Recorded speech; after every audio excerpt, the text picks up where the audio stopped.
श्री शिवाय नमस्तुभ्यम। हर हर महादेव, जय महाकाल। कैसे हैं आप सब? देखिए, एक वर्षों के बाद हमें ऐसा पावन पवित्र महापर्व प्राप्त हुआ है और ऐसे में महादुर्लभ संयोग बन रहे हैं। और होली का आप सभी को होली की ढेर सारी शुभकामनाएं। हमारे इस परिवार की तरफ से, अपने इस चैनल की तरफ से आप सभी को ढेर सारी शुभकामनाएं। तो ऐसे में हम सभी को पता है कि साल में एक ही दिन आता है जिस दिन हम सभी को होली का पूजन करना होता है, होलिका का पूजन करना होता है। तो हम सभी को होलिका में पूजन करते समय कौन कौन सी चीज डालना है, और होली का पूजन दो बार किया जाता है। एक तो होलिका जलाने से पहले और होलिका जल जाने के बाद भी इसका पूजन का विशेष महत्व है। जितनी भी मेरी माताएं बहनें इस वीडियो को देख रही हैं, विशेष उपाय को करने से बिल्कुल चूकना है। दुर्भाग्य सौभाग्य में बदल जाएगा, निश्चितता है। यदि आपकी किस्मत आपको साथ नहीं दे रही है, आप बार बार अपनी किस्मत को ही ताना मार रहे हैं, तो एक बार इस उपाय को करके देखिए। आपकी किस्मत में जो दुर्भाग्य चल रहे हैं वह सौभाग्य में जरूर परिवर्तित होंगे। आज रात्रि 11:13 के बाद आपको इन चीजों को समर्पित करना है। कौन सी चीजें समर्पित करना है, कौन सी चीजें बिल्कुल नहीं समर्पित करना है, एक बार हम सभी को जाकर वहां पर डाल देना है। किस प्रकार डालना है, कौन सा नाम लेकर डालना है, निश्चितता है कौन कौन सी चीज डाल देने से जो है हमारे घर से दरिद्रता समाप्त होती है, रोग समाप्त होता है, क्लेश समाप्त हो जाता है। क्योंकि साल में एक ही दिन ऐसा आता है जिस दिन हम सभी को इस उपाय को करना होता है। 365 दिन के बाद साथ ही यह भी जानेंगे कि इस होलिका की राख को हमें कहां पर रख देने से हमारे घर में जितनी भी नकारात्मक ऊर्जाएं होती हैं वह दूर हो जाती हैं। तो चलिए शुरू करते हैं। देखिए, हमारे शास्त्रों और पुराणों में होलिका के पूजन का विशेष ही महत्व है।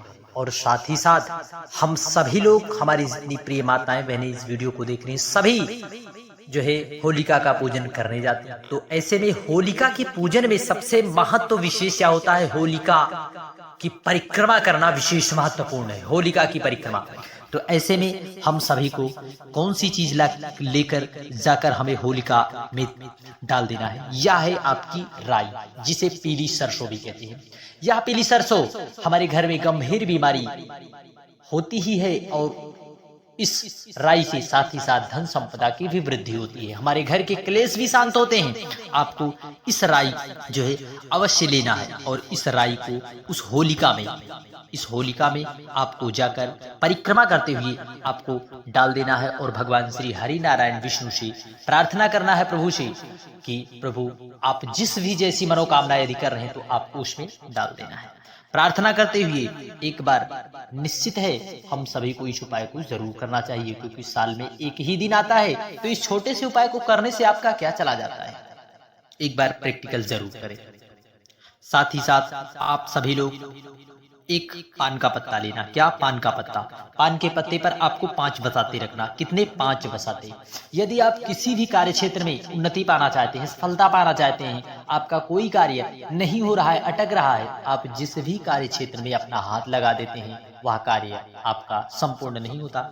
तो आपको एक पान के पत्ते पर 5 बसाते और आपको 3 सुपारी लेकर पहुंच जाना है होलिका के पास, जहां पर होलिका जल रही है। तो आपको इस प्रकार से वहां पर आप पहुंच जाएंगे तो आपको बहुत से लोग परिक्रमा करते हुए नजर आएंगे। आपको इस प्रकार से परिक्रमा करते हुए आपको व्यक्ति नजर आएंगे। साथ ही साथ देखिए, इनके हाथ में कुछ ना कुछ है जरूर, यह कुछ चीजें उसमें डालने का भी प्रयास कर रहे हैं, और इनके हाथ में नारियल भी है।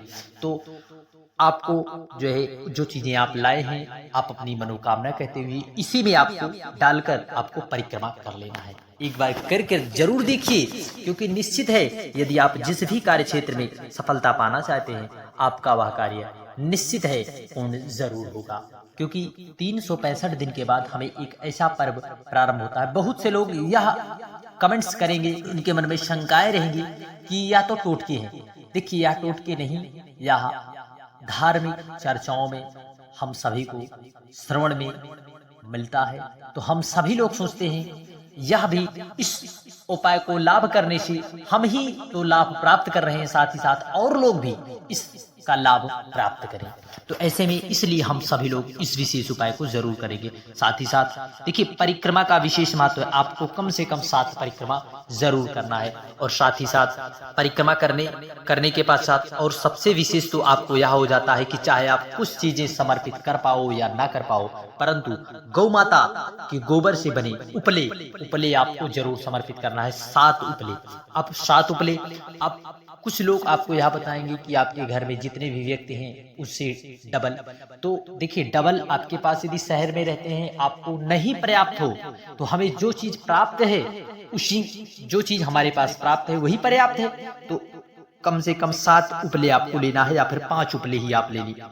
इस प्रकार से उपलों को ले जाकर जहां पर भी जो है होलिका दहन की जा रही है वहां पर जो है उसे उपले को उसमें डाल देना है। अपने घर पर जो भी समस्याएं चल रही हैं, जो भी विघ्न चल रहे हैं, बाधाएं चल रही हैं, उसका स्मरण करते हुए यदि आप गौ माता के गोबर से बने उपले को यदि डाल रहे हैं तो निश्चितता है गौ माता की कृपा के साथ साथ प्रभु श्री हरि नारायण विष्णु की कृपा जरूर होगी।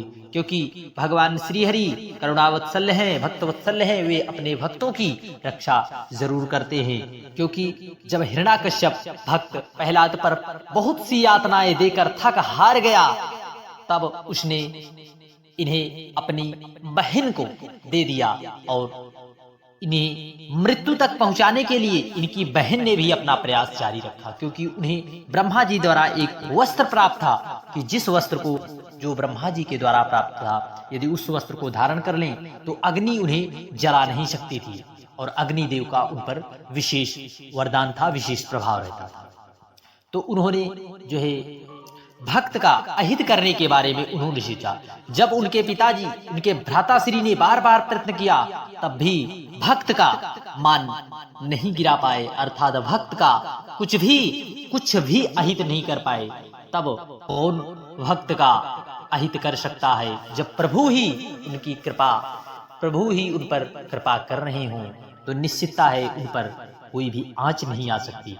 तब प्रभु श्री हरि नारायण विष्णु का स्मरण किया और होलिका जो कि वहां जल गई और भक्तवत्सल्य भक्त प्रहलाद होलिका से जीवित ही निकल आए।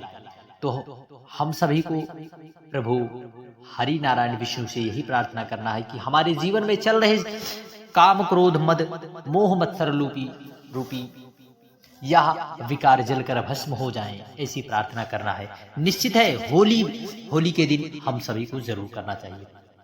और होली के बाद का यह विशेष उपाय, जब होलिका जलकर शांत हो जाए तब आपको जाना है और वहां से थोड़ी सी आपको राख प्राप्त कर लेना है। जब यह जल जाएगी तो आपको राख थोड़ी सी वहां से राख प्राप्त कर लाना है। राख को प्राप्त करके आपको उसे किसी भी अपने घर पर रख देना है। घर पर रख दें, या फिर जो भी व्यक्ति बार बार बीमार हो रहा है तो उसे स्पर्श करा दें, या फिर घर में नकारात्मक ऊर्जाएं हैं तो होली की लाई हुई राख कोई साधारण नहीं है। बहुत से लोग कहेंगे कि यह साधारण या सहज नहीं है, या अपने आप में दिव्य होती है।